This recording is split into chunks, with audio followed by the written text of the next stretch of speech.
Hello, good evening everyone.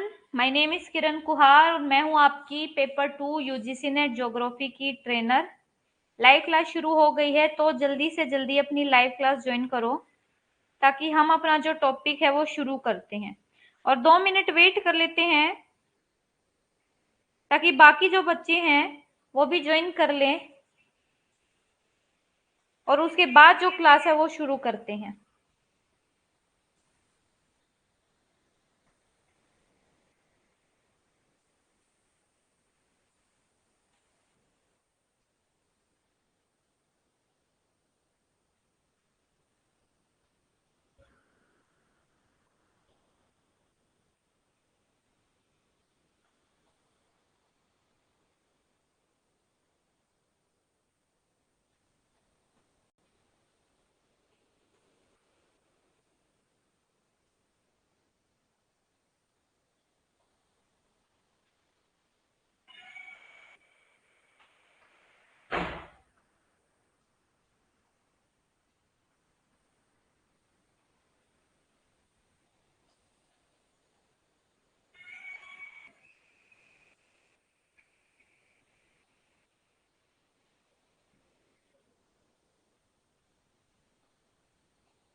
ठीक है, तो गुड इवनिंग अजय।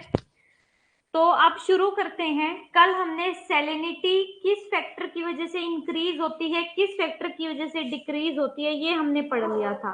आज हम क्या पढ़ने वाले हैं? सैलिनिटी का डिस्ट्रीब्यूशन। सैलिनिटी का गुड इवनिंग सविता। सैलिनिटी का डिस्ट्रीब्यूशन यानी कि कहाँ पे सैलिनिटी ज्यादा मिलेगी।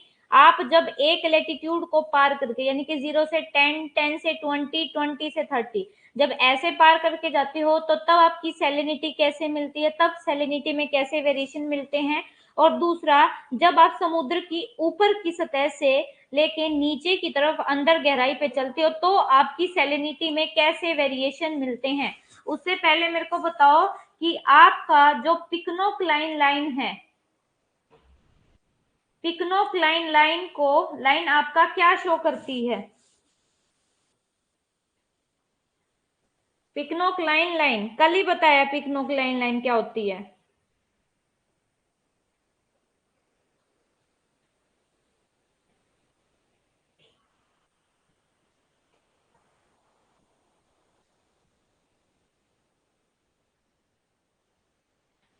हाँ जी बिल्कुल, पिक्नोक्लाइन लाइन आपकी डेंसिटी को शो करती है। ठीक है, अब आगे चलते हैं, हम सैलिनिटी का डिस्ट्रीब्यूशन पढ़ते हैं।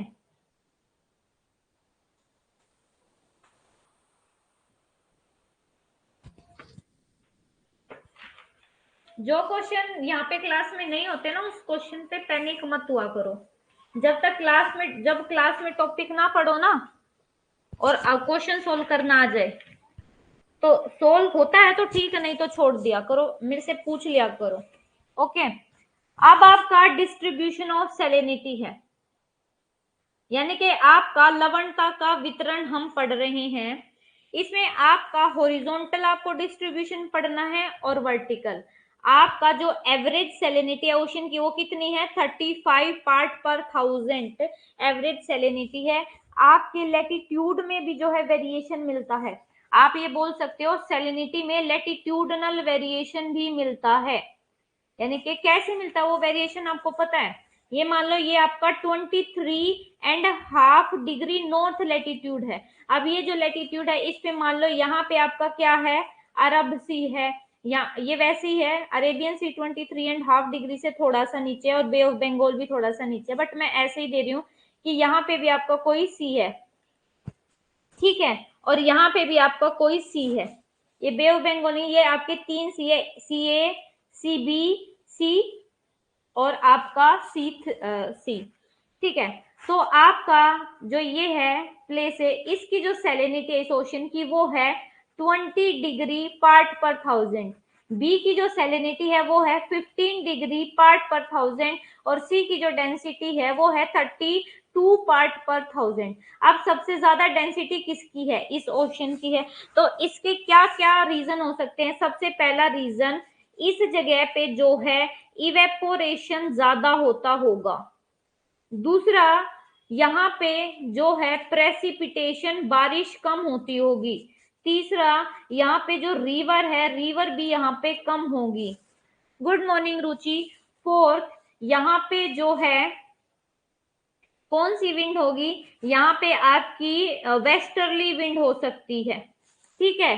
तो इन रीजन की वजह से इस एरिया में क्या है, आपका जो सैलिनिटी है वो ज्यादा हो सकती है। लेकिन वही अब इस रीजन में सैलिनिटी कम है, इसमें भी कम है, ठीक है। तो इसके क्या रीजन है, यहाँ पे एक तो जो बारिश है, प्रेसिपिटेशन है वो ज्यादा हो सकती है। दूसरा, यहाँ पे जो बर्फ है, आइस की जो मेल्टिंग है वो भी ज्यादा होती है।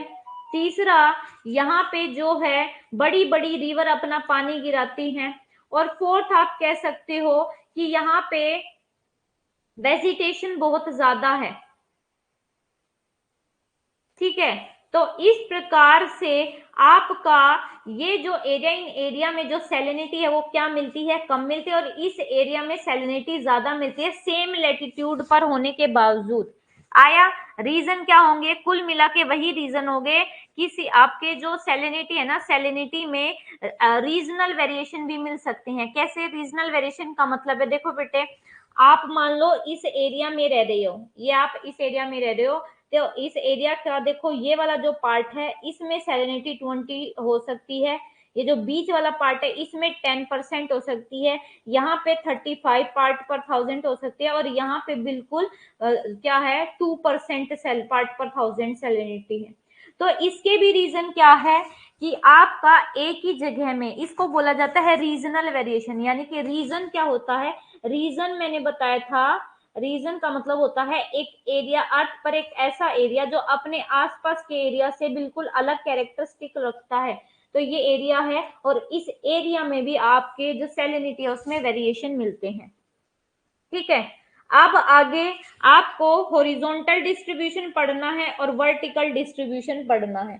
तो अब आपका है horizontal distribution of sea water. Horizontal कैसे होता है ये तो आप हमने इतनी बार पढ़ दिया, जब हम लैटिट्यूड के अकॉर्डिंग यानी कि ईस्ट टू वेस्ट ऐसे स्टडी करते हैं, ठीक है, तो उसको बोला जाता है आपका हॉरिजॉन्टल। हॉरिजॉन्टल का मतलब हिंदी में होता है क्षैतिज वितरण।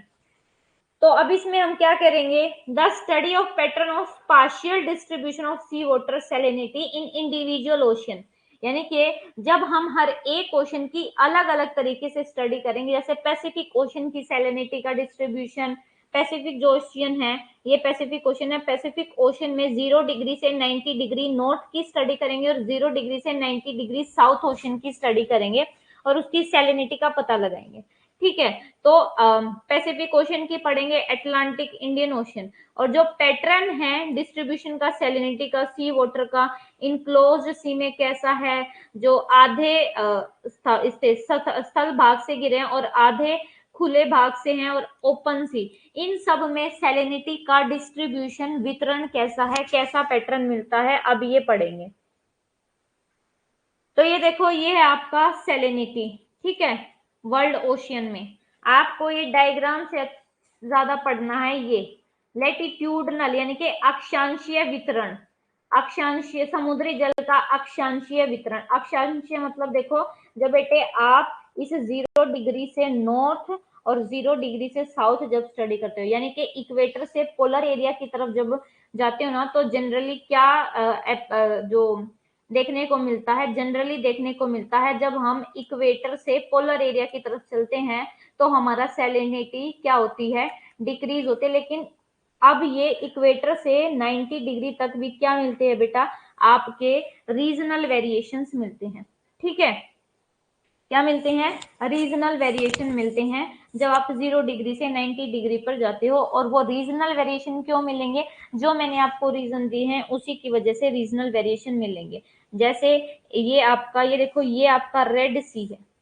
अब इस रेड सी में सबसे ज्यादा सैलिनिटी मिलती है, 42 पार्ट पर थाउजेंड के आसपास यहाँ पे सैलिनिटी मिलती है। जबकि आपका ये जो पैसिफिक और अटलांटिक ओशन है, यहाँ पे भी ना इस इंडियन ओशन में, ना अटलांटिक में और ना पैसिफिक में एवरेज देखो यहाँ पे 36 है, 37, 36, 35। लेकिन यहाँ पे इस रेड सी में 42 पार्ट पर थाउजेंड क्या है, सैलिनिटी है। वो क्यों है, क्योंकि ये जो पार्ट है इसका फर्स्ट तो रीजन है कि ये चारों तरफ से लैंड पार्ट से ज्यादा गिरा है। दूसरा यहाँ पे जो रीजन है ये क्या है, आपका लैंड पार्ट क्या होता है, लैंड जो लैंड है वो जल्दी गर्म जल्दी ठंडी होती है, जल्दी गर्म होती है। ठीक है, दूसरा यहाँ पे बेटे कोई भी रिवर नहीं है जो अपना पानी इसमें गिराती हो जिसकी वजह से इसकी सैलिनिटी कम हो जाए। ठीक है, कोई भी फ्रेश नदी नहीं है जो इसमें पानी गिराती हो। तीसरा, यहाँ पे रिवर कम हो, यहाँ पे रिवर तो होगी, यहाँ पे बारिश कम होती है, प्रेसिपिटेशन। चौथा जो रीजन है वो ये है कि यहाँ पे बर्फ भी नहीं पिघलती जिसकी वजह से यहाँ की सैलिनिटी कम हो जाए। और यहाँ पे सैलिनिटी क्यों है ज्यादा, क्योंकि यहाँ पे जो है ना मोस्टली ये आपके लैंड के आसपास का एरिया, क्यों ये तो ये लैंड की जो मिट्टी है ना वो इसमें आके मिलती है, और मिट्टी में क्या होते हैं आपके सॉल्ट पार्टिकल्स होते हैं जिसकी वजह से इसकी लवणता जो है, सैलिनिटी जो है बढ़ जाती है। अब देखो, on an average salinity decrease from equator towards the poles, ये मैंने आपको बता दिया कि एवरेज औसत हमें पता है कि लवणता भूमध्य रेखा से ध्रुवों की ओर औसतन लवणता क्या है, घटती जाती है। और यह उल्लेख किया जा सकता है कि सबसे अधिक लवणता शायद ही कभी भूमध्य रेखा के पास दर्ज की जाती है। हालांकि इस क्षेत्र में उच्च तापमान और वाष्पीकरण दर्ज किया जाता है, लेकिन उच्च वर्षा के कारण ये क्या है, सापेक्ष अनुपात को कम कर देती है, और इस प्रकार भूमध्य रेखा में केवल 35 पार्ट पर थाउजेंड लवणता होती है। और आपकी उच्चतम लवणता कहाँ मिलती है, 20 से 40 डिग्री नॉर्थ, यानी कि ट्रॉपिक ऑफ कैंसर और ट्रॉपिक ऑफ कैप्रिकॉर्न के बीच ही देखी जाती है, 36 पार्ट पर थाउजेंड। क्योंकि इस क्षेत्र की विशेषता उच्च तापमान और उच्च वाष्पीकरण है।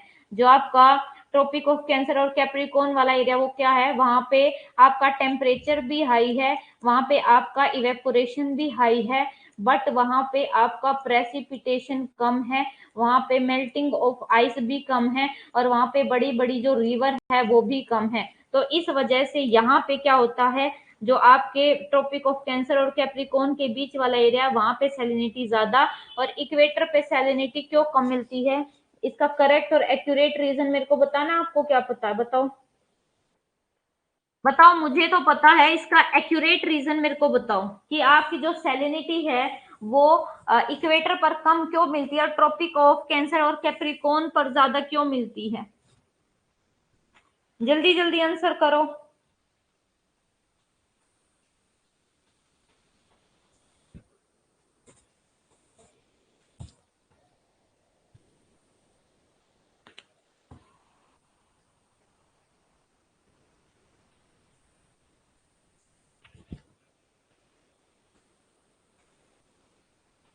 अधिक रेनिंग से, हाँ जी बिल्कुल, अजय ने सही आंसर दिया है, अधिक रेन होने की वजह से।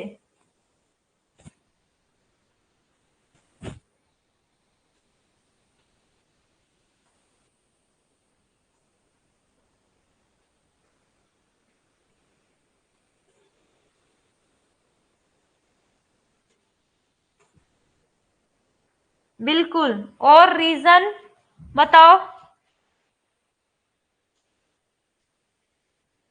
हाँ जी, 2 बजे के बाद वहां पे डेली बारिश होती है। कौन सी रेनफॉल होती है आपके इक्वेटोरियल एरिया पे, ये भी बता रखा है मैंने। इक्वेटोरियल एरिया पे कौन से टाइप की रेनफॉल होती है? कन्वेक्शनल रेनफॉल होती है, ओरोग्राफिक होती है, या साइक्लोनिक वर्षा होती है वहां पे? आपकी रिवीजन देख रही हूँ मैं, क्लाइमेटोलॉजी की कैसे रिवीजन है आपकी?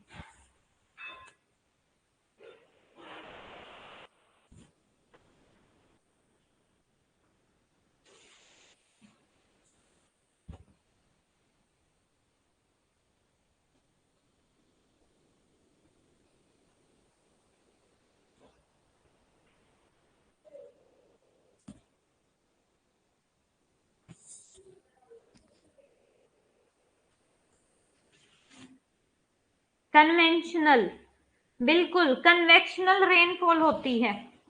ठीक है, अब आगे देखो, जो जोन है आपका 40 से 60 डिग्री लेटीट्यूड के बीच में दोनों हेमिस्फेयर में, वहां पे सैलिनिटी लो रिकॉर्ड की जाती है, यानी कि 35 पार्ट पर थाउजेंड से 33 पार्ट पर थाउजेंड की सैलिनिटी रिकॉर्ड की जाती है दोनों हेमिस्फेयर में। वहां पे सैलिनिटी क्यों क्यों कम मिलती है? सैलिनिटी कम मिलती है, उसके सेम रीजन है, वहां पे रेनफॉल ज्यादा होती है, यानी कि प्रेसिपिटेशन ज्यादा, ओशियन करंट्स का भी इफेक्ट पड़ता है। ओशियन करंट्स का छोड़ दो। दूसरा, 40 से 60 डिग्री के बीच में क्या है आपका? वेस्टर्ली विंड बहती है। वेस्टर्ली विंड क्या करती है? समुद्र के वेस्ट किनारे पे जो सैलिनिटी है उसको कम करती है और ईस्ट किनारे पे सैलिनिटी को ज्यादा कर देती है। तो ये कंसेप्ट भी नहीं करना, आपको कुल मिला के याद रखना है सैलिनिटी इसलिए ज्यादा होती है, एक तो वहां पे बारिश ज्यादा है, दूसरा वहां पे आइस जो मेल्टिंग है वो भी ज्यादा हो जाती है। और जैसे ही हम पोलर जोन की तरफ, यानी कि पोलर एरिया, ध्रुवीय एरिया की तरफ चलते हैं, तो क्या होता है, आपकी जो सैलिनिटी है वो डिक्रीज हो जाती है। क्यों? Because of influx of melt water, क्योंकि जो बर्फ पिघल रही है वो पिघली हुई बर्फ पानी में मिल जाती है, जिसकी वजह से सैलिनिटी बिल्कुल कम हो जाती है। आप देखो, आपका ये है नॉर्दर्न हेमिस्फीयर और ये है सदर्न हेमिस्फीयर। अब नॉर्दर्न हेमिस्फीयर की जो सैलिनिटी है वो कितनी है? 34 पार्ट पर थाउजेंड। वही सदर्न हेमिस्फीयर की सैलिनिटी कितनी है? 35 पार्ट पर थाउजेंड। ठीक है, आपकी नॉर्दर्न हेमिस्फीयर की सैलिनिटी कम है, बट सदर्न हेमिस्फीयर की सैलिनिटी ज्यादा है। अब इसका रीजन क्या है? क्या कोई बता सकता है? ये रीजन आपको मैंने टेम्परेचर में भी कराया था।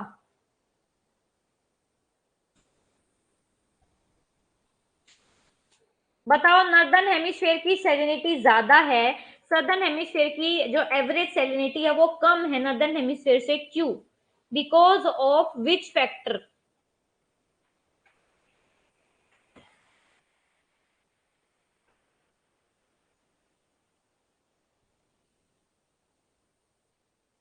Because of which factor northern hemisphere? हाँ जी बिल्कुल, लैंड डिस्ट्रीब्यूशन। सविता बिल्कुल अच्छी तैयारी चल रही है, एग्जैक्ट आंसर और एग्जैक्ट रीजन दे रहे हो आप।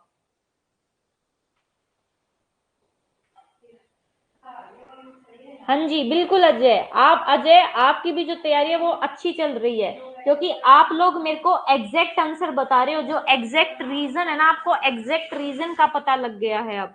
ओके, अच्छा अब आगे चलते हैं। आप देखो, ये लेटिट्यूडनल डिस्ट्रीब्यूशन दे रखा है, ये देखो 10 से 15 डिग्री लेटिट्यूड, ये नॉर्दर्न हेमिस्फीयर का और ये सदर्न हेमिस्फीयर। नॉर्दर्न हेमिस्फीयर की एवरेज सैलिनिटी कितनी थी बेटे? 30, कितनी थी? 34 पार्ट पर थाउजेंड। और सदर्न हेमिस्फीयर की एवरेज सैलिनिटी थी 35 पार्ट पर थाउजेंड।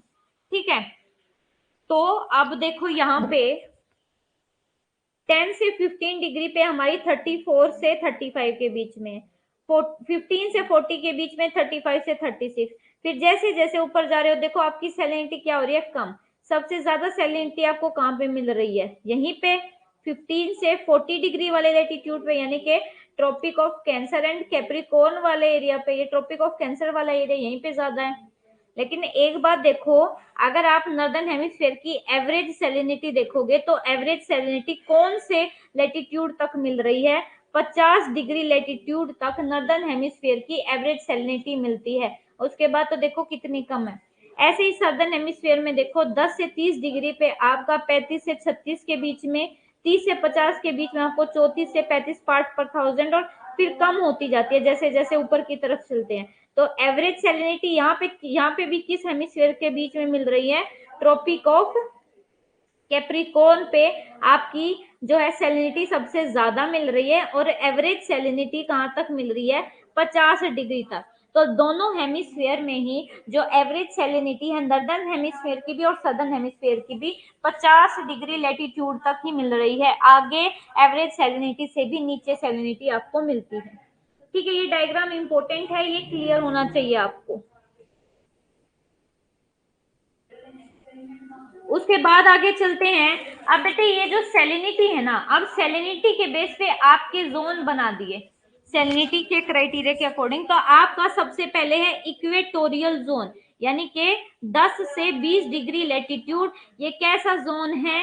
यहाँ पे आपका ये है इक्वेटोरियल लो सैलिनिटी जोन। यहाँ पे जो आपकी लवणता है वो क्या मिलती है? कम मिलती है। क्यों? ड्यू टू एक्सेसिव रेनफॉल, क्योंकि यहाँ पे बारिश ज्यादा होती है। उसके बाद है आपका ट्रॉपिकल जोन। ट्रॉपिकल जोन मिलता है आपका 20 से 30 डिग्री के बीच में, और यहाँ पे क्या है? ये जोन है आपका मैक्सिमम सैलिनिटी। यहाँ पे मैक्सिमम सैलिनिटी क्यों मिलती है? ड्यू टू लो रेनफॉल, बारिश बहुत कम होती है, इवेपोरेशन बहुत ज्यादा है, और प्रेशर क्या है? बहुत ज्यादा है। आपको पता है ना ये वाली कौन सी बेल्ट है? आपका है ये ट्रॉपिकल हाई प्रेशर बेल्ट। यहाँ पे एयर क्या है? सब्सिडाइज, यानी कि नीचे बैठते हैं यहाँ पे, और जो हवा नीचे बैठती है वो कभी भी बारिश नहीं करती, एंटी साइक्लोनिक कंडीशन है। उसके बाद आपकी जो थर्ड बेल्ट है वो है टेम्परेट जोन। टेम्परेट जोन आपकी कैसी बेल्ट है? यहाँ पे लो सैलिनिटी मिलती है। फिर आपकी सब पोलर और पोलर, ये दोनों भी आपकी कैसी है? लो सैलिनिटी वाली बेल्ट है, क्योंकि यहाँ पे इवेपोरेशन जीरो होता है और मेल्ट पानी पिघलता ज्यादा है, जिसकी वजह से पिघला हुआ पानी, बर्फ का पानी जो प्योर होता है वो सलाइन पानी में मिलता है, और उसकी वजह से सैलिनिटी कम हो जाती है। तो अब कुल मिला के आपको एक जोन याद रखना है, वो है ट्रॉपिकल जोन। सिर्फ ट्रॉपिकल जोन ऐसा जोन है जिसकी सैलिनिटी क्या है? हाई है, मैक्सिमम सैलिनिटी है। अब इसकी सैलिनिटी क्यों है ज्यादा? एक तो यहाँ पे टेम्परेचर ज्यादा है, दूसरा जो मेन रीजन है वो है यहाँ पे रेनफॉल कम है। मेन रीजन बारिश कम होती है। बारिश क्यों कम होती है? क्योंकि यहाँ पे हवा नीचे बैठती है, हवा नीचे बैठने की वजह से बारिश ज्यादा करती है, और जो भी हवा नीचे बैठती है उसकी रिलेटिव ह्यूमिडिटी कम, और उसका जो टेम्परेचर है वो ज्यादा हो जाता है। ठीक है, तो ये आपको 4 एरिया, अब इतना बड़ा बड़ा नहीं लिखना है, कैसे लिखना है नोट्स में? इक्वेटोरियल जोन लो सैलिनिटी, फिर ट्रॉपिकल जोन मैक्सिमम सैलिनिटी या हाई सैलिनिटी लिख लो, फिर आपका टेम्परेट जोन लो सैलिनिटी, फिर है आपका पोलर एंड सब पोलर जोन लो सैलिनिटी। इनके आगे रीजन लिख लो, हाई रेनफॉल, रेनफॉल हाई, यहाँ पे क्या है? रेनफॉल लो, यहाँ पे मेल्ट वाटर ज्यादा है, और जो आपका इवेपोरेशन है वो भी क्या है? इवेपोरेशन आपका जीरो है, इसलिए भी यहाँ पे सैलिनिटी कम होती है, और यही रीजन आप पोलर एरिया के लिख दोगे, ऐसे आपके नोट्स बन जाएंगे। ठीक है, अब ये भी बोला गया है कि देखो जो आपका ऐसा एरिया होता है मार्जिनल एरिया, मार्जिनल यानी कि किनारे वाला भाग, ओशन के किनारे वाले भाग, जो may be pointed out that marginal area of the oceans bordering the continental have lower salinity and their central parts because fresh water is added to the marginal sea through the river। अब ये कहते हैं कि जो area ये है marginal area, यानी कि ये मार्जिनल सी है, किनारे वाला भाग है, जो किनारे वाला भाग यानी कि जो कॉन्टिनेंट और ओशन के किनारे पे होता है वहां पे सैलिनिटी कम मिलती है। क्यों? क्योंकि यहाँ पे नदियां आती है और नदियां अपना फ्रेश पानी यहाँ पे गिरा देती है, जिसकी वजह से यहाँ पे सैलिनिटी जो है कम हो जाती है। ये रीजन याद रखना। और कहते हैं जो आपका ओपन सी है ना, खुला सागर है, उसमें जो सैलिनिटी है ना वो अलग अलग होती है, वेरी करती है लेटीट्यूड के अकॉर्डिंग, और ये किस पे भी डिपेंड करती है? ओशन करंट पे भी डिपेंड करती है। लेकिन जो सैलिनिटी है सैलिनिटी जो पार्शली क्लोज यानी कि जो आधे आपके लैंड पार्ट से गिरे होते हैं हायर लेटीट्यूड में, उन वो is seldom control by latitude rather it depend on the flux of melt water. ये कहते हैं कि जो खुले समुद्र है, खुले समुद्रों में लवणता अक्षांशों के अनुसार भिन्न होती है। ठीक है, आपका ये ओपन सी है, जैसे आपका अटलांटिक है, पैसिफिक है, तो इनको कौन कंट्रोल करता है? लेटीट्यूड। यानी कि जैसे ही हम 0 डिग्री से पोलर एरिया की तरफ चलते तो आपकी सैलिनिटी कम हो जाती है, और ये आपका समुद्र की धाराओं पर भी निर्भर करता है। आज हम ये ओशन करंट भी पढ़ेंगे, तब और अच्छे से क्लियर हो जाएगा चैप्टर। लेकिन आपके जो उच्च अक्षांश है ना, उच्च अक्षांश में जो समुद्र आपके आंशिक तौर पे यानी कि कुछ भाग उनका लैंड पार्ट से गिरा और बाकी वो ओपन ही है, उनकी लवणता जो अक्षांश है, अक्षांश द्वारा नियंत्रित होती है। अक्षांश के द्वारा निर्धारित नहीं होती, बल्कि ये जो आपका पानी पिघल रहा है ना, मेल्ट हो रहा है, जितना पानी मेल्ट होगा वहां पे सैलिनिटी उतनी ज्यादा कम हो जाएगी। इस बात पर डिपेंड करता है आपका हाई लेटीट्यूड वाला एरिया।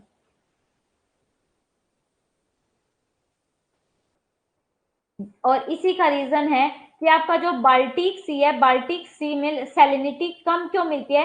क्योंकि वहां पे क्या होता है, देखो आपका ये आपको पता नहीं, ये आपके स्कैंडिनेवियन कंट्री है, ये 3 ऐसे, ठीक है, और ऐसे ये आपका क्या, ये फ्रांस है, और ये आपका यहाँ पे ये यूके है, और यूके के पास यहाँ पे आपका ना एक सी है जिसको बोला जाता है नॉर्थ सी, और यहाँ पे आपका एक सी है, इसको बोला जाता है आपका बाल्टिक सी।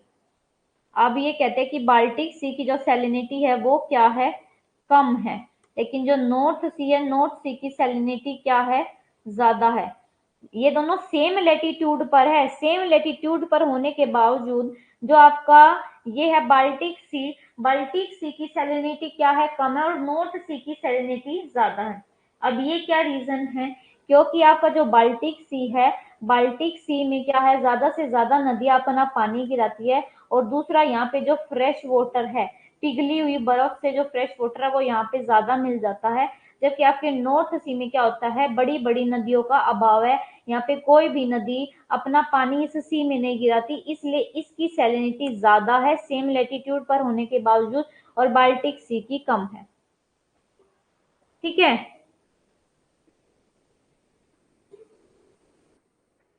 अब आपको बेटे ये याद रखना है, regional distribution as it is, वो सी जिनकी सैलिनिटी नॉर्मल से भी ऊपर है, उसमें आपके आते हैं रेड सी, और ये आपको ऑर्डर में लगाना दिया जाता है, आपको नाम लिख देंगे, रेड सी दे दिया, आपको बोस स्ट्रेट दे दिया, और आपको दे दिया इंग्लिश चैनल, और आपको दे दिया गल्फ ऑफ कैलिफोर्निया, और आपको बोला कि इन चारों को सैलिनिटी के आधार पर डिसेंडिंग ऑर्डर में लगाइए। डिसेंडिंग ऑर्डर मतलब कि सबसे ज्यादा किस में है, सबसे ज्यादा से कम की तरफ चलो। तो अब देखो रेड सी में सबसे ज्यादा सैलिनिटी मिलती है, 34 से 41 पार्ट पर थाउजेंड के बीच में यहाँ पे सैलिनिटी है।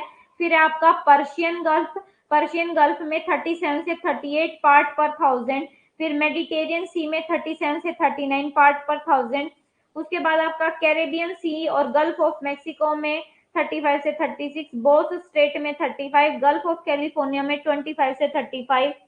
उसके बाद ये वो सी हैं जिनकी सैलिनिटी नॉर्मल से भी कम है।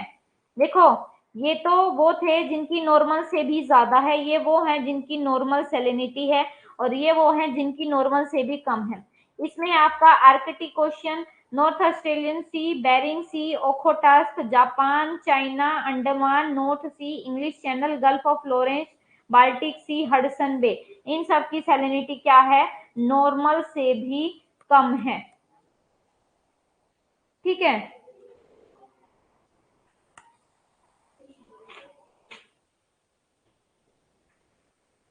अब आगे पढ़ते हैं सैलिनी। अब आप पैसिफिक ओशन में सैलिनिटी का डिस्ट्रीब्यूशन पढ़ोगे। ठीक है, आपका पैसिफिक ओशन में सैलिनिटी का डिस्ट्रीब्यूशन जो जो इंपॉर्टेंट है उसको मैं अंडरलाइन करती हूँ। देखो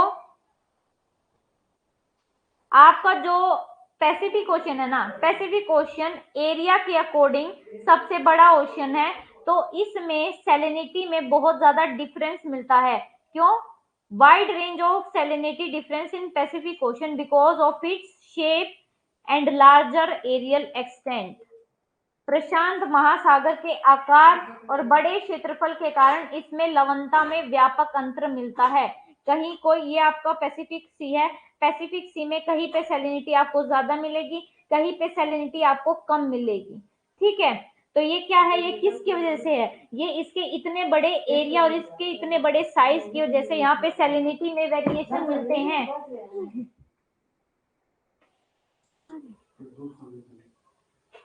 ठीक है,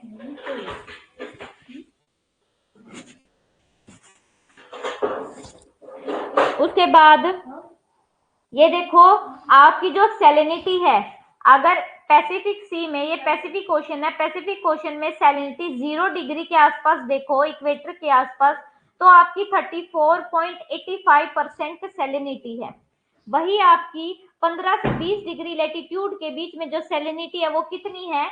15 से 20 डिग्री के बीच में आपकी 35 पार्ट पर थाउजेंड सैलिनिटी है नॉर्दर्न हेमिस्फीयर में। लेकिन ये आप, but it become still higher in southern Pacific.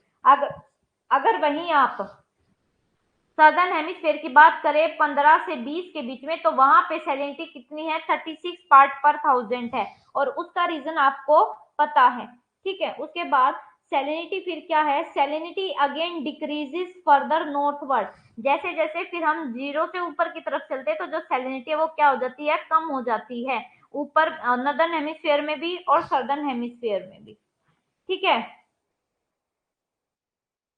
उसके बाद कहते हैं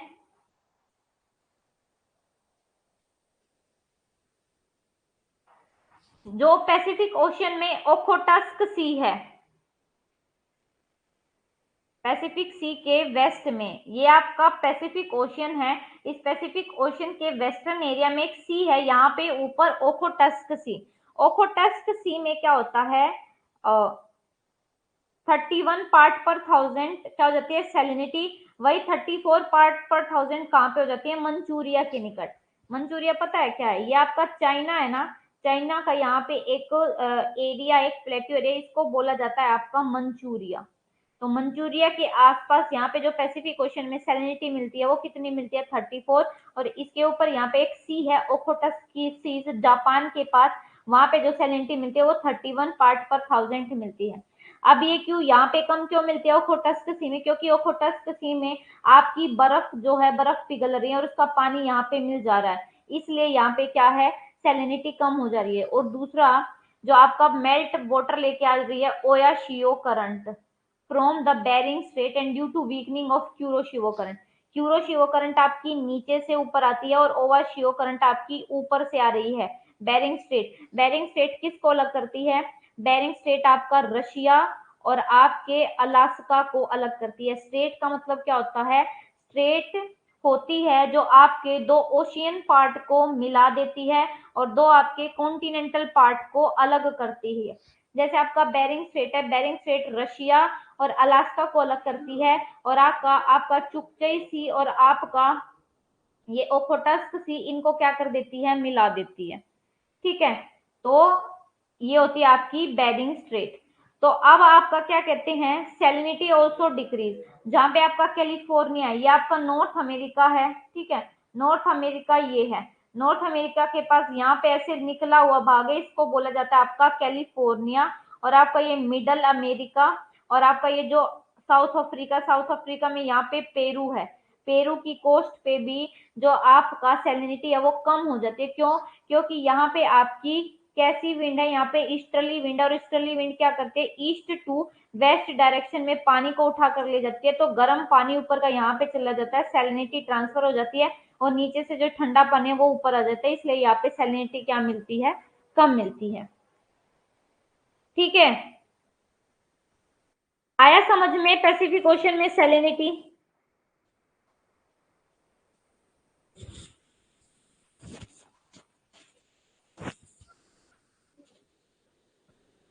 अब आपका वही है, salinity variation in the Atlantic Ocean.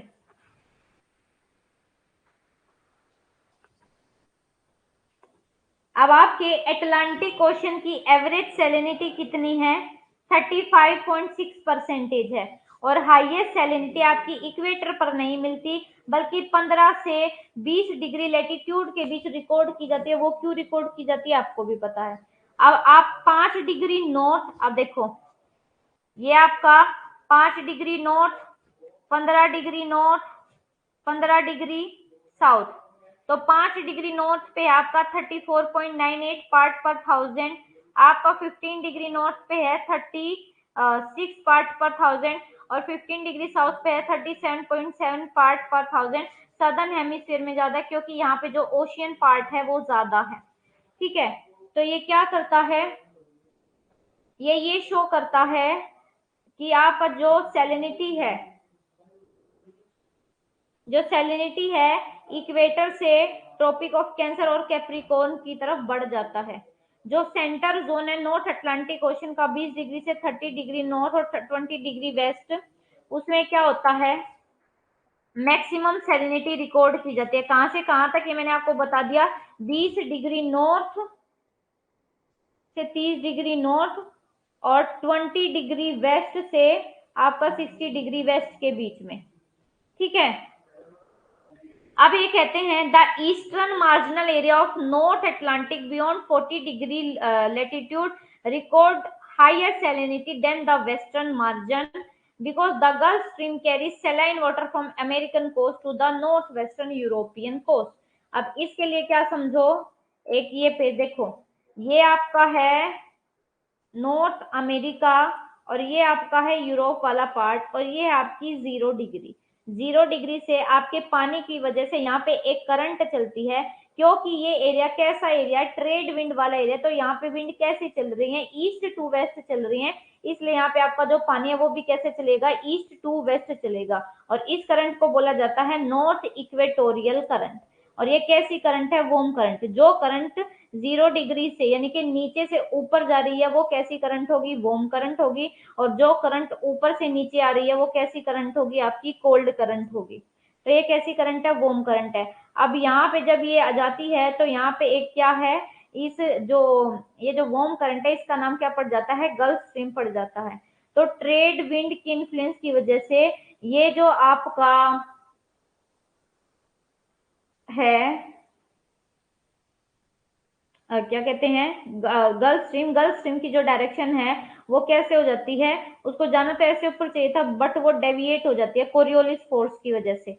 Coriolis force में क्या होता है कि आपकी जो विंड है वो कैसी तरफ मुड़ जाती है, राइट की तरफ। तो ये देखो, ये आपकी जो विंड है, विंड राइट की तरफ मुड़ने से पानी जो है राइट की तरफ मुड़ जाता है, और इसको बोला जाता है नॉर्थ अटलांटिक ड्रिफ्ट।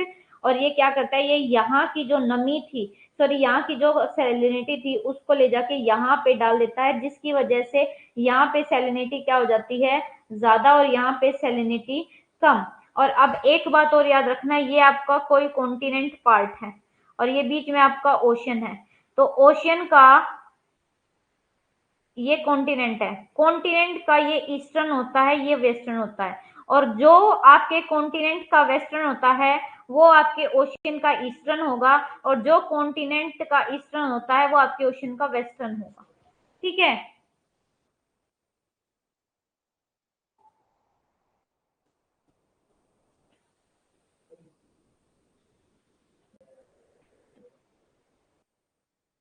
ठीक है, तो ये पॉइंट क्लियर हो गया। अब जो मैक्सिमम सैलिनिटी है वो 37 डिग्री साउदर्न अटलांटिक के पास मिलती है, इतने से इतने के बीच में। ठीक है, अब उसके बाद कहते हैं जो सैलिनिटी है ना वो लगातार, ग्रेजुअली का मतलब होता है बेटे लगातार क्या हो जाती है, डिक्रीज। जैसे ही ये 0 डिग्री से पोल की तरफ यानी कि साउथवर्ड जाते हैं तो क्या हो जाती है, आपकी सैलिनिटी डिक्रीज हो जाती है। और it is apparent that salinity is higher along western margin than eastern margin between the 10 to 30 degree latitude. अच्छा, आप मुझे इसका रीजन बताओ कि ये जो आपकी सैलिनिटी वेस्टर्न मार्जिन पे हाई है और ईस्टर्न मार्जिन पे जो है कम है, क्यों है, इसका क्या रीजन है 10 से 30 डिग्री के बीच में, बताओ।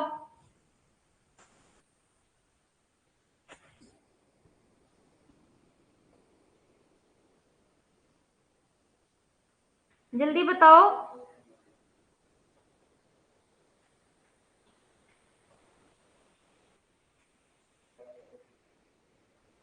आपकी जो सैलिनिटी है, सैलिनिटी आपके जो समुद्र है, समुद्र के जो सैलिनिटी है, सुन लो दोबारा से, ये पूछ रही हूं मैं क्वेश्चन कि 10 से 30 डिग्री नॉर्थ के बीच में जो सैलिनिटी है वो समुद्र के ईस्टर्न कोस्ट पे कम मिलती है और समुद्र के वेस्टर्न कोस्ट पे ज्यादा मिलती है।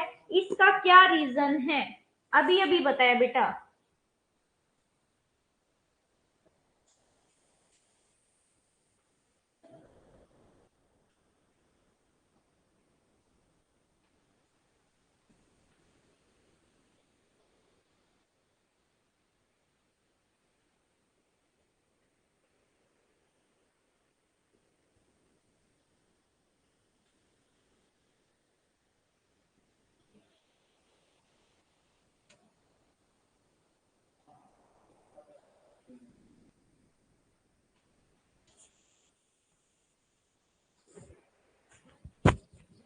बताओ आप मुझे, जल्दी से बताओ, इतना इजी आंसर नहीं आ रहा है आपको?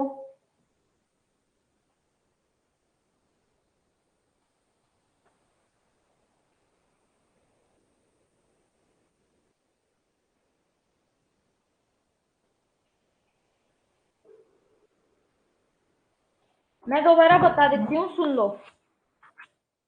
ये आपका है एरिया, नहीं, इसके वजह से नहीं होता अजय, दोबारा से सुनो। आपकी मैंने दो विंड बताई थी, ईस्टर्ली विंड और वेस्टर्ली विंड। ईस्टर्ली विंड चलती है ईस्ट टू वेस्ट और वेस्टर्ली विंड चलती है वेस्ट टू ईस्ट। अब ये आपका नॉर्थ अमेरिका है, ये आपका साउथ अमेरिका है, ये आपका क्या है, यूरोप है, और ये आपका अफ्रीका है। ये आपका 0 डिग्री है।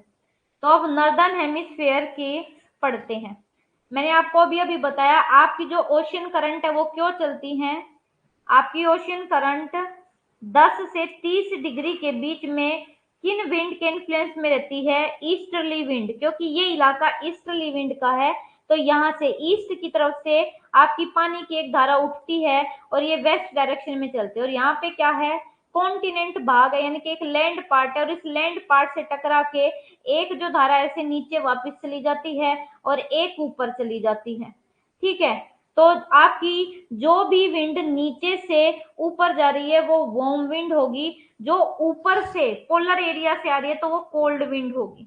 ठीक है, अब देखो यहाँ पे, अब ये ईस्टर्ली विंड क्या चल कर रही है कि यहाँ पे सैलिनिटी ज्यादा थी, तो इस सैलिनिटी को यहाँ से उठा के और कहाँ इकट्ठा कर देती है, यहाँ पे इस वेस्टर्न डायरेक्शन, वेस्टर्न पार्ट में, सी के वेस्टर्न पार्ट में, और ईस्टर्न पार्ट में सैलिनिटी को क्या कर देती है, कम कर देती है, वहां की सैलिनिटी को उठा के यहाँ इकट्ठा कर देती है। और ऐसे ही आपकी वेस्टर्ली, वेस्टर्ली क्या करती है, वेस्ट टू ईस्ट चलती है। तो वेस्ट टू ईस्ट चलने के कारण क्या करती है, जो आपकी वेस्टर्न एरिया की सैलिनिटी है उसको यहाँ पे लाके इकट्ठा कर देती है, जिससे ईस्टर्न पार्ट की सैलिनिटी ज्यादा हो जाएगी और वेस्टर्न पार्ट की सैलिनिटी कम हो जाएगी। अब आया ये समझ में? अब ये समझ में आया ये कंसेप्ट?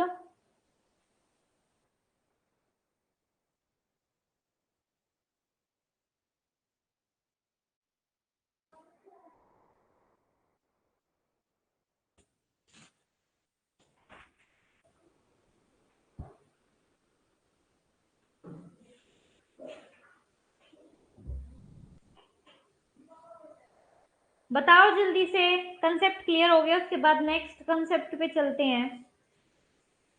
सैलिनिटी जो चैप्टर है वो थोड़ा सा बड़ा है बेशक, लेकिन यहाँ से क्वेश्चन भी फिर उतने ही अच्छे आते हैं बेटे। रीजन था आपका बेटे ईस्टर्ली और वेस्टर्ली विंड, ये रीजन था।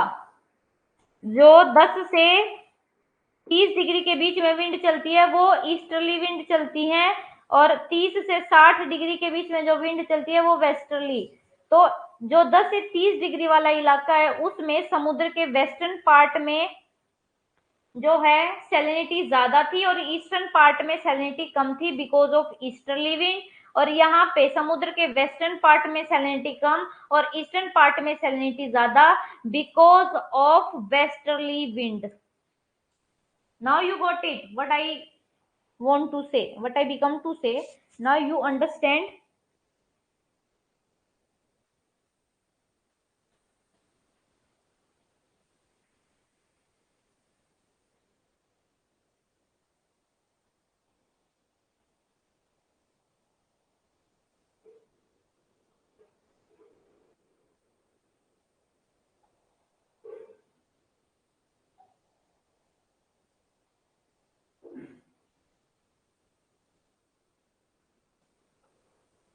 तो अब आगे चलते हैं, ठीक है, ये रीजन तो क्लियर हो गया।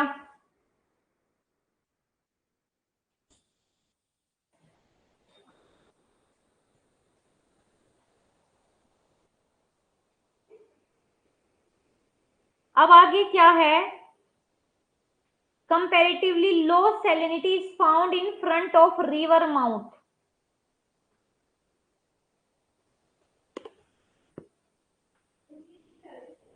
एक मिनट,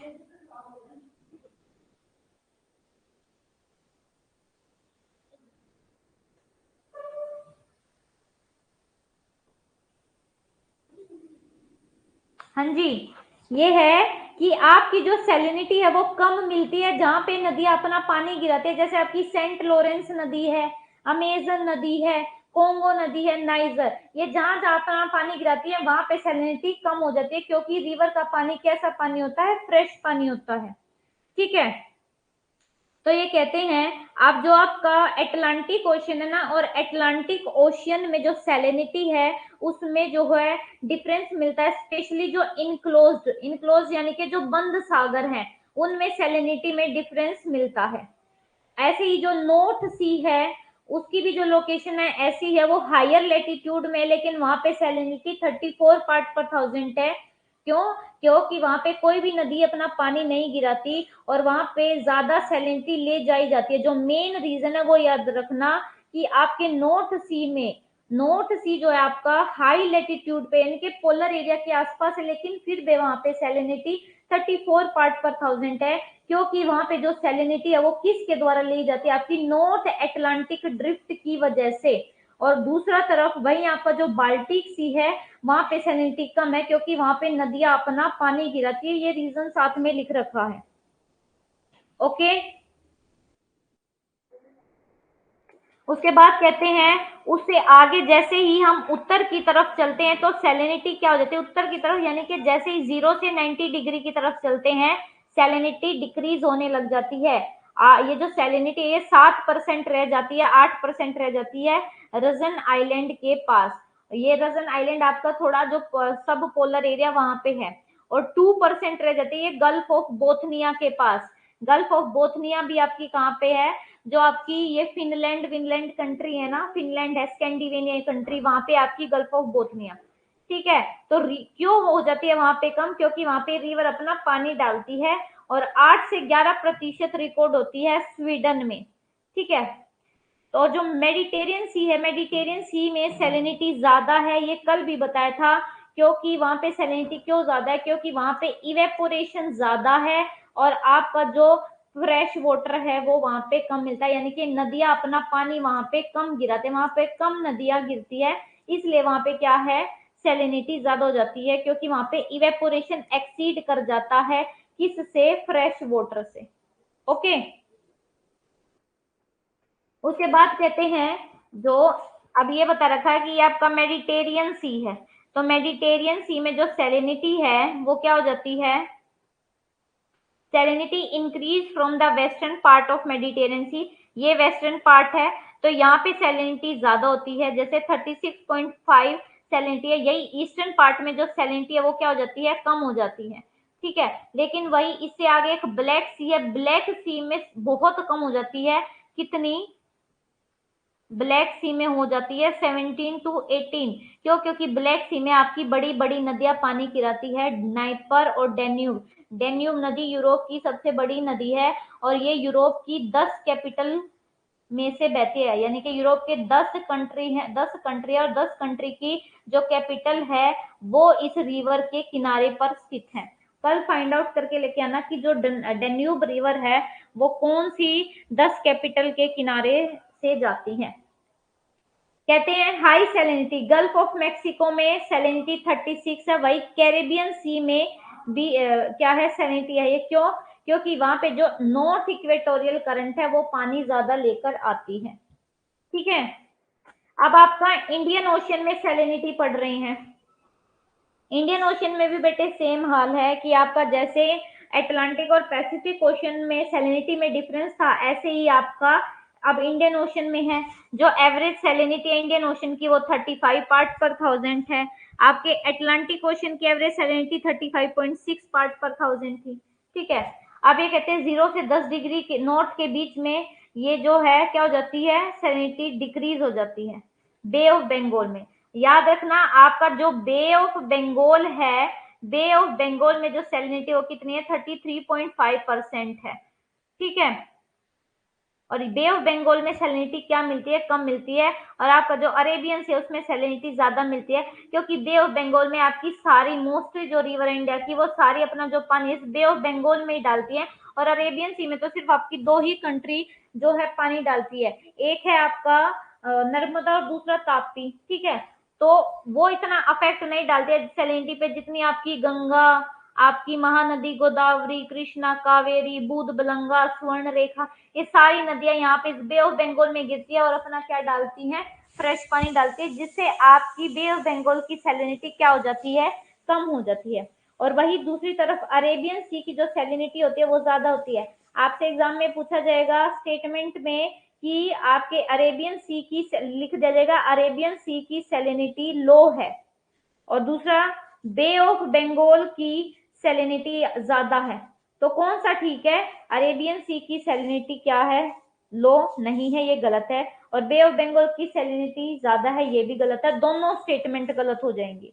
ठीक है, अब यहाँ पे बे ऑफ बंगाल से सैलिनिटी ज्यादा है क्योंकि आपके अरेबियन सी में इवेपोरेशन ज्यादा होता है, वहां पे कम नदियां पानी गिराती है और वहां पे फ्रेश वाटर नहीं मिलता। बे ऑफ बंगाल में फ्रेश पानी ज्यादा गिरता है, इसलिए वहां पे सैलिनिटी भी क्या है, कम है। और आपके अरेबियन सी में सैलिनिटी ज्यादा है।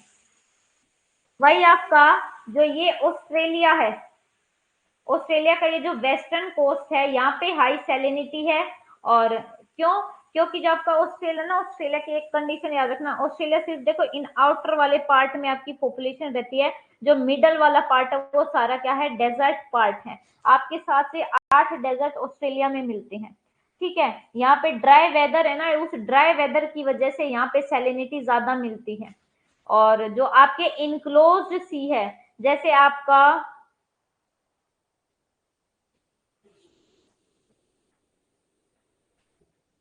Example it is 37 at the head and 40 degree. अब आपका ना एक गल्फ है, पर्शियन गल्फ, यहाँ पे आपका जहाँ पे सऊदी अरेबिया ना, यहाँ पे ये एक गल्फ है। तो सऊदी अरेबिया जो गल्फ है ना, उसके हेड पे यानी कि यहाँ पे तो 37 है, लेकिन यहाँ पे अंदर सैलिनिटी 40 डिग्री पार्ट पर थाउजेंड है। तो देखो बाहर तो कम हो गई, लेकिन यहाँ ज्यादा होगी। यहाँ ज्यादा क्यों हो गई? क्योंकि यहाँ पे तो बिल्कुल भी जो है पानी का कोई मिक्सचर नहीं हो रहा। यहाँ पे ये जो पानी है इसका थोड़ा बहुत मिक्सचर बाहर के पानी के साथ हो जाता है, या थोड़ी बहुत यहाँ पे नदी गिर जाती है, लेकिन यहाँ पे तो बिल्कुल भी फ्रेश पानी नहीं पहुंच पाता। जो रेड सी है, रेड सी हाईएस्ट सैलिनिटी है, जिसकी सैलिनिटी 36 से 41 के बीच में मिलती है, क्योंकि यहाँ पे प्रेसिपिटेशन लो होती है और इवेपोरेशन हाई होती है। अब एक आपकी होती है आइसोहेलाइंस, ये तो मैंने आपको बताई है। आइसोहेलाइन वो लाइन होती है जो समान सैलिनिटी वाले स्थानों को मिलाती है आपके मैप पर। अब ये आपके लिए इंपॉर्टेंट है, salinity variation in inland, inland sea, inland यानी कि जो आपकी लैंड से चारों तरफ से घिरे होते हैं, जैसे आपका कैरेबियन सी है, आपका अराल सी है, आपका ब्लैक सी है, और आपकी लेक्स है जैसे कैस्पियन लेक। अब इनमें सैलिनिटी में कैसे मिलता है वो देखते हैं। ये कहते हैं जो अमाउंट है साल्ट का इनलैंड सी में और लेक में, वो कौन कंट्रोल करता है? द रेट ऑफ इवेपोरेशन, एक तो इवेपोरेशन उनको कंट्रोल करता है, टेम्परेचर और influx of river water and presence और एब्सेंस ऑफ आउटलेट्स। अब ये कहते हैं whenever a river come out of a lake, ये कोई लेक है, इस लेक से जब कोई नदी निकलती है, यानी कि इस लेक से नदी निकल के बाहर जा रही है, तो क्या होता है, सैलिनिटी रिड्यूस हो जाती है। रिड्यूस क्यों हो जाती है, क्योंकि ये नदी जो है इस सैलिनिटी को अपने साथ लेके चली जाती है, तो सैलिनिटी क्यों हो जाती है, आपकी कम हो जाती है, because salt is taken out of the water body by the river. उसके बाद कहते हैं जब आपकी नदियां यहाँ पे आके पानी गिरा देती है तो सैलिनिटी बढ़ जाती है, क्योंकि ये नदियां आपके लैंड पार्ट से आ रही है, और लैंड पार्ट से आने की वजह से इनमें जो सैलाइन वाटर है वो ज्यादा है, और फिर जब वो यहाँ पे पानी गिराएगी तो इनकी सैलिनिटी बढ़ जाएगी। नहीं, ये कह रहे हैं इनफ्लक्स, यानी कि जब आपकी नदियां इनमें पानी गिराती है ना, तो तब भी क्या हो जाता है, influx of fresh water brought by the river into lakes and inland also lowest down the salinity. देखो, या तो आपकी रिवर इससे निकल रही है या इसमें आके मिल रही है, ये दोनों ही क्या करेंगे, इस लेक की सैलिनिटी को कम कर रही है। ठीक है, फॉर एग्जाम्पल जैसे आपका लो सैलिनिटी मिलती है, आपका ये कैस्पियन सी है, इसको इरेज कर देती हूं, ये आपका क्या है, कैस्पियन सी है। कैस्पियन सी का जो नॉर्दर्न पार्ट है, ये यहाँ पे सैलिनिटी मिलती है 14 पार्ट पर थाउजेंड। क्यों, क्योंकि यहाँ पे जो रिवर वोल्गा है, यूराल है, वो यहाँ पे लाके अपना फ्रेश पानी गिरा देती है, तो सैलिनिटी कम हो जाती है, but it become high 170 part पर थाउजेंड। यहाँ पे ये जो सर्दर्न पार्ट है, यहाँ पे हो जाती है 170 पार्ट पर थाउजेंड, क्योंकि यहाँ पे कोई भी नदी क्या नहीं गिराती, पानी नहीं गिराती। और अब आपसे ये है ना, ये पूछा गया था गल्फ ऑफ काराबुगास कहाँ पे है, पेपर में ना आपको 3 ऑप्शन दे दिए, 4 ऑप्शन दे दिए थे, और ऑप्शन तो यही ठीक था, लेकिन आपको कंफ्यूज करने के लिए गल्फ ऑफ काराबुगास भी दे दिया। ठीक है, ये आपके कैस्पियन सी का जो सदर्न पार्ट है उसको बोला जाता है गल्फ ऑफ काराबुगास। उसके बाद ये इंपॉर्टेंट है, अब सबसे हाई सैलिनिटी है ग्रेट सॉल्ट, देखो वैसे सबसे ज्यादा सैलिनिटी है आपकी लेक वोन की, जिसकी 330, पूरे वर्ल्ड में सबसे ज्यादा सैलिनिटी लेक वोन की है 330 पार्ट पर थाउजेंड, जो कि टर्की में है। और लेक वोन के बाद जिसकी ज्यादा वो है रेड सी की, रेड सी की 240 पार्ट पर थाउजेंड है। उसके बाद है आपकी डेड सी की, डेड सी की 238 पार्ट पर थाउजेंड है। फिर है आपकी ग्रेट साल्ट लेक की, जो कि आपके कहाँ पे है, यूएसए में, जिसकी है 220। अब इन चारों को आपको ऑर्डर में लगाना दे दिया जा सकता है, तो सबसे पहले कौन सी है आपकी, लेक वोन। लेक वोन के बाद है आपकी, लेक वोन के बाद है आपका रेड सी, रेड सी के बाद है आपका डेड सी, डेड सी के बाद है आपका ग्रेट सोल्ट लेक।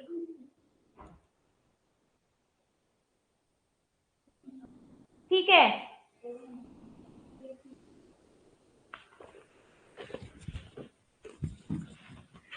आगे समझ में। अब वर्टिकल डिस्ट्रीब्यूशन है सैलिनिटी का, तो वर्टिकल डिस्ट्रीब्यूशन में आपको क्या पढ़ना है, वही 3 लेयर पढ़नी है बेटे, आपकी 3 लेयर कुल मिला के याद रखो, ये सारा पढ़ने की जरूरत नहीं है। सबसे पहले है अपर लेयर, फिर है मिडल लेयर, और आपका लोअर लेयर। जो अपर लेयर है, अपर लेयर में क्या है, मैक्सिमम सैलिनिटी आपकी मिलती है, और ये है 500, आपकी कहां तक मिलती है, ये 500 मीटर तक मिलती है। ठीक है, यहाँ पे क्या है, सैलिनिटी मैक्सिमम। उसके बाद इस मिडल लेयर को आप क्या बोलते हो, मिडल लेयर को आप बोलते हो, किस लाइन से शो किया जाता है इस मिडल लेयर को, हेलोक्लाइन। हेलोक्लाइन में जो सैलिनिटी है उसमें क्या हो जाता है, बहुत रैपिडली चेंज हो जाता है, यानी कि कहीं पे बहुत ज्यादा कम, कहीं पे बहुत ज्यादा आई। ये कभी कभी इसको 300 से 1000 मीटर के बीच में होते हैं, कहीं इसको 300 तो कहीं इसको 500 भी लिखा होता है।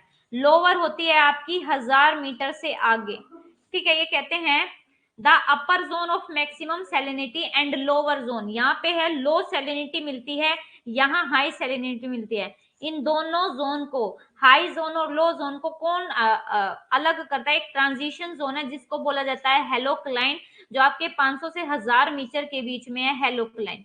ठीक है, जिसके ऊपर हाई सैलिनिटी और जिसके नीचे जो है लो सैलिनिटी मिलती है।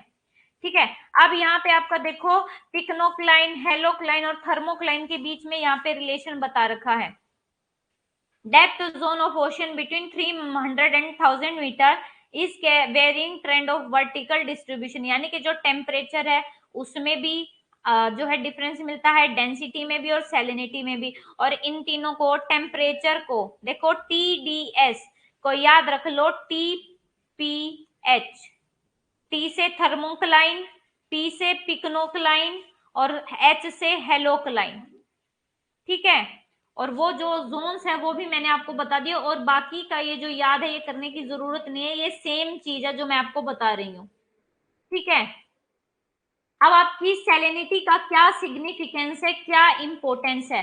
देखो सैलिनिटी का क्या सिग्निफिकेंस है, जो पानी आपका, जिस पानी में आपकी सैलिनिटी ज्यादा होगी, जो पानी आपका ज्यादा सैलाइन होगा, वो देर से गर्म होगा और देर से ही ठंडा होगा। और आपका उस पानी का जो फ्रीजिंग पॉइंट है, यानी कि बर्फ जमने वाला जो पॉइंट है और जो बॉइलिंग पॉइंट है, वो ग्रेटली अफेक्ट होता है इस साल्ट से, जो सी में सॉल्ट होते हैं। जो सेलाइन वाटर है वो धीरे से जमता है और जो फ्रेश वाटर है वो जल्दी से जम जाता है। ठीक है, वही जो आपका सेलाइन वाटर है वो लेट से गर्म होता है, उसका जो बॉइलिंग पॉइंट है वो भी क्या होता है, बॉइलिंग पॉइंट भी बहुत हाई होता है फ्रेश वाटर से। और जो आपका सैलिनिटी और जो डेंसिटी होते हैं सी वाटर की, वो पॉजिटिवली रिलेटेड है। क्या है, जो आपका सैलिनिटी है और जो डेंसिटी है वो पॉजिटिव। अगर आपकी सी की सैलिनिटी ज्यादा तो डेंसिटी ज्यादा, सी की सैलिनिटी कम डेंसिटी कम। ठीक है, ये आपको दे रखा है। आगे है, जो इवेपोरेशन है वो कंट्रोल होता है सैलिनिटी से। जो आपका, अगर आपका पानी में सैलिनिटी ज्यादा है वहां पे इवेपोरेशन कम होगा, और जहां पे सैलिनिटी कम है वहां पे इवेपोरेशन ज्यादा होगा। ठीक है, उसके बाद बोलते हैं it may be mention that evaporation also control salinity of water. और इस वजह से आपकी जो सैलिनिटी है, सैलिनिटी में स्पाशियल वेरिएशन मिलते हैं। आपका जो ओशियन करंट है ना, ओशियन करंट भी सैलिनिटी को ट्रांसफर करती है। यहाँ से जो करंट चल रही है वो इधर की सैलिनिटी को लाके इधर इकट्ठा कर देती है, यहाँ से जो चल रही है वो इधर इकट्ठा कर देती है। तो सैलिनिटी भी, जो आपकी ओशियन करंट है वो भी सैलिनिटी को ट्रांसफर करने में हेल्प करती है। और ओशियन की जो सैलिनिटी है वो जो समुद्र में रहने वाले ऑर्गेनिज्म और प्लांट कम्युनिटी है उसको अफेक्ट करती है। और यहाँ पे आपका ये जो चैप्टर है सैलिनिटी वाला, ये कंप्लीट होता है। हाँ जी बिल्कुल, लेकिन आपकी वो ज्योग्राफी की क्लास नहीं है, वो आपकी आईसीटी की क्लास है, वहां पर मिल लेंगे। आज आपकी ज्योग्राफी की सिर्फ एक ही क्लास रहेगी वैसे। ठीक है, आपकी मैं जो दूसरी पीपीटी भी है ना बेटे, सुनामी और ओशन करंट वाली, वो भी मैं अपलोड कर दूंगी। आज मेरे को आपकी कौन कौन सी पीपीटी अपलोड करनी है? टॉपिक 2 की, 3 की भी, यानी कि टेम्परेचर की, सैलिनिटी की, सुनामी की और ओशन करंट की, मैं जो आपकी पीपीटी है वो अपलोड कर दूंगी। ठीक है, और किसी सब्जेक्ट की तो नहीं रहती, सेटलमेंट की भी रहती है, वो सेटलमेंट वाली भी कर दूंगी। ठीक है, तो अब मिलते हैं कल ज्योग्राफी की क्लास में। कल आपकी 3 क्लास है, कल मैं आपको टाइमिंग बता दूंगी कि कितने बजे आपकी क्लास होगी।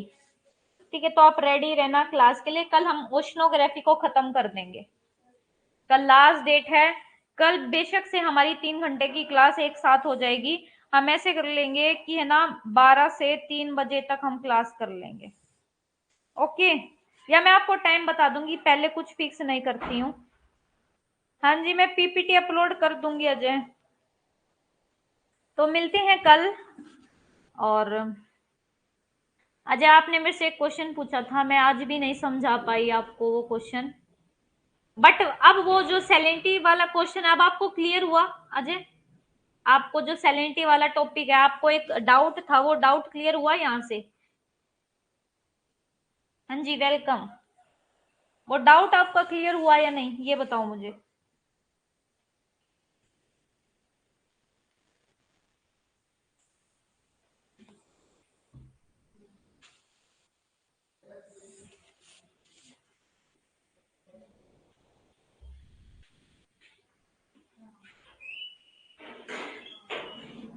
ओके बेटा, welcome.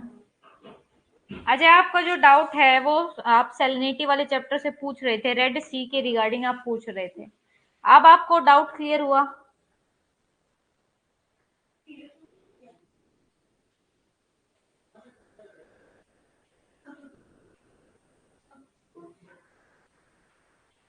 Thank you Ruchi, thank you so much. PPT में आपकी अपलोड कर दूंगी, बट अजय आप अब जल्दी से रिप्लाई करो, मेरे को बताओ आपको आपका डाउट क्लियर हो गया? वो क्वेश्चन पूछ रहे थे आप।